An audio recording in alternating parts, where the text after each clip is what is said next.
Hello అందరికీ, మామిడికాయ పచ్చడి పెట్టేశారా? పెట్టేయకపోతే చెప్తాను మీ అందరికీ కొలతలతో సహా. అందరూ చూడండి, తెలుగులో మీ అందరి కోసం. ముందుగా మనకి స్పెషల్గా దొడ్డు మిరపకాయల కారం అనేది దొరుకుతుంది, లేదా విడిగా కొనుక్కోవాలంటే కరానీలో ఇలా స్పెషల్గా కొనుక్కోవాలి. ఉప్పు, నార్మల్ టాప్ ఉప్పు వేసుకోవాలి. ముక్కలని ముందుగా కట్ చేయించుకున్నాక నీట్గా తుడిచి క్లీన్ చేసి ఉంచుకోవాలి. వాటికి నూనె వేడి చేయాలి, పల్లి నూనె. మేము మాత్రం గానుగ నూనె వాడుతున్నాం. యాజ్ యూజువల్ పల్లి నూనె, శుభం పల్లి నూనె అనేది దొరుకుతుంది. దాన్ని వేడి చేసి దాంట్లో ఆవాలు, జీలకర్ర వేడి చేసి చల్లార్చుకోవాలి. ఆ తర్వాత ముక్కలను క్లీన్ చేసుకున్నాక ముక్కలను జోపుకోవాలి.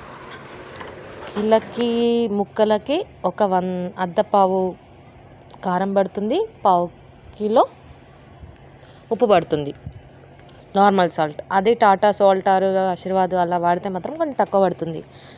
4 kgsకి 1 kg సాల్ట్ అండ్ 1/2 kg కారం అనేది పడుతుంది.